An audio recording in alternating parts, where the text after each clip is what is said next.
Hello दोस्तों, कैसे हैं आप सब। आज हम बात करने वाले हैं बिजनेस में होने वाली गलतियों के बारे में। ऐसी क्या गलतियां होती है बिजनेस में जहाँ पे हमको प्रॉफिट नहीं हो पाता है, हम बिजनेस नहीं कर पाते हैं, हम बिजनेस में सक्सेस नहीं हो पाते हैं।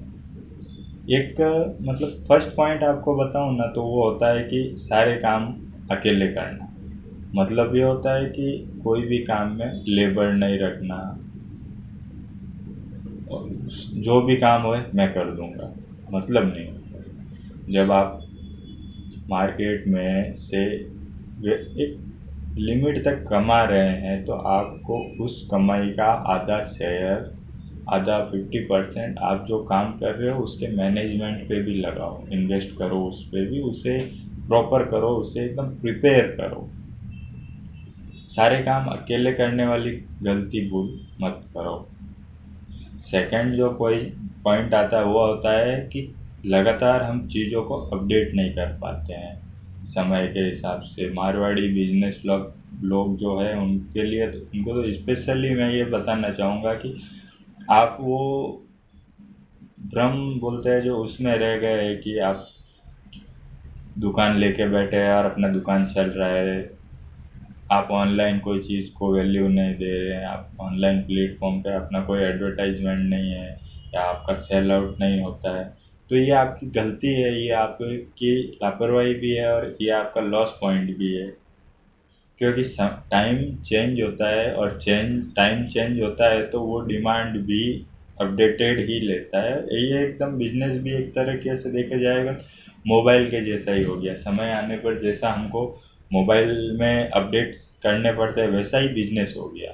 बिजनेस में टाइम टू टाइम अपडेट नहीं होने की वजह से फिर वो पुराना फॉर्मेट में चलता है और पुराने फॉर्मेट में फिर न्यू कस्टमर अराइव नहीं करते हैं।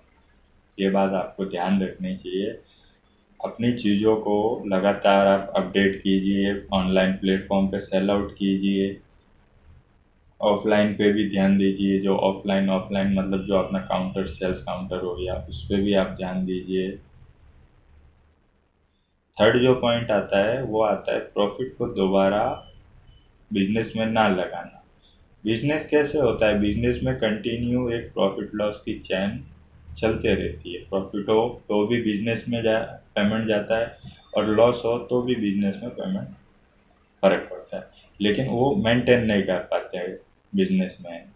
वो क्या करते हैं, प्रॉफिट निकाल देते हैं, और प्रॉफिट निकालने से फिर आपका स्टॉक पे भी असर पड़ता है, और स्टॉक के साथ साथ फिर बिजनेस पे भी असर पड़ता है। फिर वो शेयर जहाँ पे रन होना चाहिए हैवी लेवल पे, वो डाउन की और फॉल डाउन पे जाता है। तो ये चीज़ें आपको ध्यान रखनी चाहिए कि जो भी प्रॉफिट होता है उसे फिर से अपने ही बिजनेस के अंदर रन कीजिए, उसे फिर से टाइम वही अमाउंट को डालिए, कुछ न्यू करिए, उसमें बिजनेस में कुछ न्यू अटैच कीजिए। रेंज में भी अच्छी खासी रेंज में भी कर सकते हैं। फोर्थ नंबर पॉइंट जो आता है वो आता है ट्रेड को फॉलो ना करना। ट्रेड को फॉलो ना करना मतलब होता है कि आप जो भी बिजनेस करते हो वो अपडेटेड है कि नहीं। जो चीज़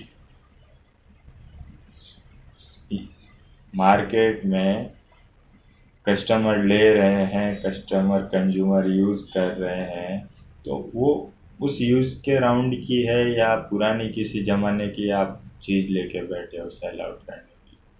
मार्केट के अंदर आपको बैठना है तो आपको कंटिन्यू अपडेट करना होगा, अपने आप को भी, अपने बिजनेस को भी अपडेट करना होगा, और फिर आपको भी अपडेट रहना होगा। फिर आता है फिफ्थ नंबर पॉइंट, सबकी सलाह सुनना। बिजनेस में सबकी सलाह सुनना लॉस वाला मैटर होता है।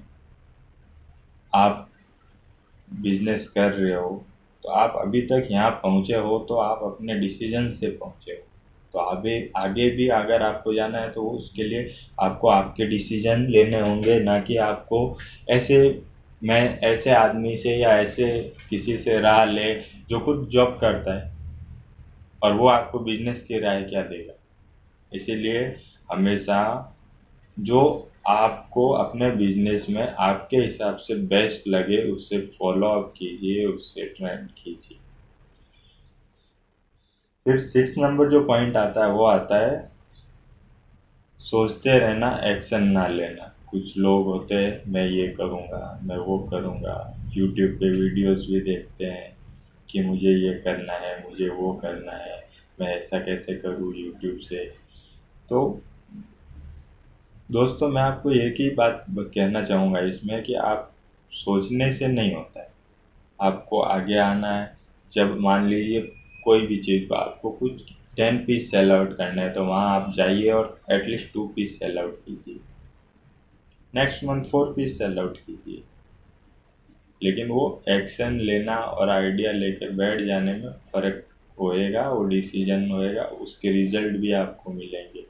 सो आपको हमेशा जो भी अपडेट करना है तुरंत एक्शन ले, तुरंत उसमें अपडेट करें। इससे क्या होएगा कि फट से एक्शन होएगा। यदि आप एक्शन नहीं लेते हो तो आप ट्रेड फॉलो नहीं कर पाओगे, ट्रेड फॉलो नहीं कर पाओगे तो आप बिजनेसमैन की लाइन में चलने जैसे मामले में नहीं रहोगे, फिर आप लॉस रहोगे। और स्पेशली सब बिजनेसमैन जो शॉपकीपर्स है, जो रिटेल्स मार्केट के, उनको तो यही कहना चाहूँगा कि कुछ अपडेट अपने बिजनेस में कुछ अपडेट कीजिए। और अभी के टाइम पे वो बिजनेस थोड़ी गई जो 10 साल पहले बिजनेस करने के तरीके थे। आज के टाइम पे ऑनलाइन प्लेटफॉर्म इतने आ गए, कंपटीशन मार्केट में हर चीज़ को लेकर है, कौन सी ऐसी चीज़ नहीं जिसमें कंपटीशन नहीं है। वो कंपटीशन कंपटीशन में आपको रहना है, क्योंकि बिजनेस जो होता है वो कंपटीशन में ही होता है। जब आप कोई फैशन जो चल रहा है उस हिसाब से कपड़े लेके आप नहीं बैठते हैं तो वो कपड़े सेल आउट नहीं होंगे। जो ट्रेंड जो फैशन चल रहा है आपको उसे फॉलो करना है, और आपको हमेशा ऑलवेज ध्यान रखना कंपटीशन में रहना है। क्योंकि ऐसा नहीं होता है कि एक दुकान है, दूसरी दुकान है, तीसरी दुकान है तो वहाँ पे कस्टमर्स का रेस्पॉन्स अच्छा होगा, नहीं। नहीं, जब मार्केट के अंदर जितनी दुकानें बढ़ती है ना उससे मार्केट वैल्यू बढ़ती है, उससे प्रॉफिट होता है, लॉस नहीं होता है। एक कोई पर्टिकुलर डेयरी है और बोलता है कि सेकंड डेयरी उसके बाजू में नहीं चलेगी, तो वैसा नहीं होता है, वो भी चलेगी और वो भी चलेगी। उससे क्या होता है, मार्केट बढ़ता है, वहाँ पे पब्लिक का आना जाना ज़्यादा हो जाता है। ठीक है फ्रेंड्स, आज हमने जो बात की है वो बिजनेस में ना करने वाली गलतियां हैं जिनको आप ध्यान रखें। लाइक करें, शेयर करें, सब्सक्राइब करें। शेयर मार्केट टिप्स भी हम देते ही हैं हमारे चैनल पे, आप वो भी लाइक शेयर कर सकते हैं। उनके बारे में पर्सनली पूछना रहेगा तो आप कमेंट करके पूछ भी सकते हैं। Thank you.